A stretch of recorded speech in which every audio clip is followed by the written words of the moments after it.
ৰাজ্যৰ শিক্ষক কৰ্মচাৰী আৰু ৰন্ধনকৰ্মীসকলৰ বাবে কেইবাটাও ডাঙৰ খবৰ আহিছে। গ্ৰেড পে বৃদ্ধি, আৰ্জিত ছুটি, বকেয়া, নিয়মীয়াকৰণ, পদ সৃষ্টিকে ধৰি কেইবাটাও গুৰুত্বপূৰ্ণ সিদ্ধান্ত লোৱা হৈছে। কৰ্মচাৰী সংগঠনসমূহৰ সিদ্ধান্ত, লগতে শিক্ষামন্ত্ৰীৰ পৰাও ভাল খবৰ আহিছে। সবিশেষ আপোনালোকক জনাব বিচাৰিছোঁ। ভিডিঅ'টো প্ৰথমৰ পৰা শেষলৈকে চাই থাকিব। এইবাৰ ৰাজ্যৰ শিক্ষকসকলে বৃহৎ আন্দোলনৰ সিদ্ধান্ত লৈছে। শিক্ষা বিভাগৰ প্ৰতিশ্ৰুতি ভংগৰ প্ৰতিবাদত পুনৰ আন্দোলনমুখী শিক্ষক সমাজ। প্ৰধান শিক্ষকৰ পদ সৃষ্টিকে ধৰি কেইবাটাও দাবী, ন্যায্য প্ৰাপ্তিৰ দাবীত এই আন্দোলন ঘোষণা। 1 মাৰ্চত মহকুমাই অভিৱৰ্তন প্ৰাথমিক শিক্ষকৰ আৰু 10 মাৰ্চত মুখ্যমন্ত্ৰীলৈ প্ৰস্তাৱসমূহ প্ৰেৰণ কৰাৰ সিদ্ধান্ত।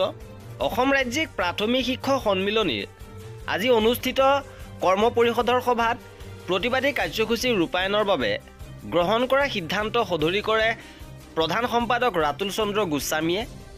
তেওঁ কয় যে 4 বছৰ ধৰি বন্ধ হৈ থকা বৃত্তি পৰীক্ষা পুনৰ আৰম্ভ কৰা, পাঠ্যপুথিৰ লগতে অভ্যাসন আৰু মূল্যায়ন বহী প্ৰদান কৰা, শিক্ষকক পাঠ্যক্ৰম বহিৰ্ভূত কামৰ পৰা বিৰত ৰখা, স্নাতক শিক্ষকৰ পৰা কাঢ়ি নিয়া 8,700 টকাৰ গ্ৰেড পে উভতাই দিয়া, বিশেষ নিযুক্তি প্ৰক্ৰিয়াৰে চাকৰি লাভ কৰা শিক্ষকসকলক আৰ্জিত ছুটিকে ধৰি প্ৰাপ্য আদায় দিয়া, সকলো ঠিকাভিত্তিক শিক্ষকৰ চাকৰি নিয়মীয়া কৰা আৰু প্ৰতিখন বিদ্যালয়তে প্ৰধান শিক্ষকৰ পদ সৃষ্টি কৰিবলৈ বাৰম্বাৰ দাবী উত্থাপন কৰি অহা হৈছে।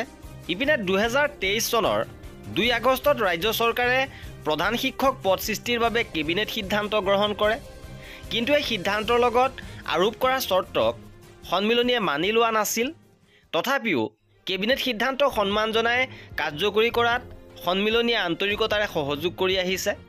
তদুপৰি যোৱা 25 জুলাইত সন্মিলনীৰ হাইলাকান্দিৰ অধিৱেশনত অংশ লৈ কেবিনেট সিদ্ধান্ত আগষ্টৰ ভিতৰত কাৰ্যকৰী কৰা হ'ব আৰু বাকী থকা বিদ্যালয়ৰ প্ৰধান শিক্ষকৰ পদ সৃষ্টি তথা আন দাবীসমূহ সমাধানৰ বাবে আলোচনাত মিলিত হ'ব বুলি শিক্ষামন্ত্ৰীয়ে ৰাজহুৱাভাৱে ঘোষণা কৰিছে।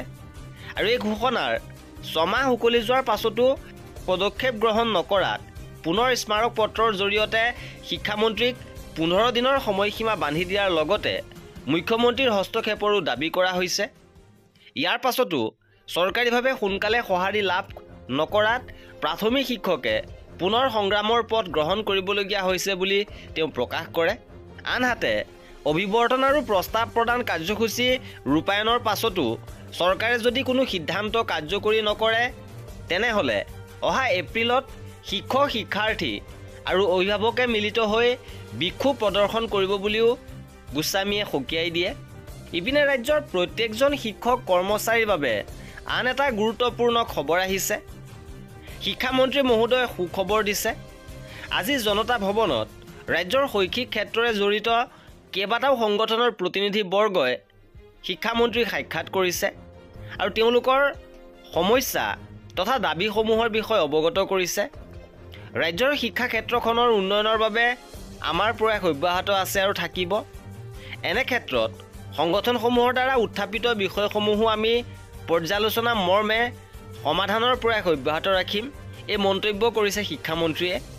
আৰু সাক্ষাৎকাৰত অংশগ্ৰহণ কৰা সংগঠনসমূহ হৈছে সদৌ অসম উচ্চতৰ মাধ্যমিক বিদ্যালয় শিক্ষক কৰ্মচাৰী সন্থা, সদৌ অসম মাধ্যমিক বিদ্যালয় কাৰ্যালয় সহায়ক সন্থা, সদৌ অসম BEd মহাবিদ্যালয়ৰ অধ্যক্ষ আৰু শিক্ষক সন্থা, সদৌ অসম কম্পিউটাৰ শিক্ষক সন্থা, সদৌ BTR প্ৰাদেশিকৃত নিম্ন আৰু উচ্চ প্ৰাথমিক শিক্ষক টিউটৰ সন্থা, সদৌ অসম সৰ্বশিক্ষা কৰ্মৰত টেট উত্তীৰ্ণ সন্থা, সদৌ অসম প্ৰাথমিক টেট উত্তীৰ্ণ শিক্ষক সমাজ।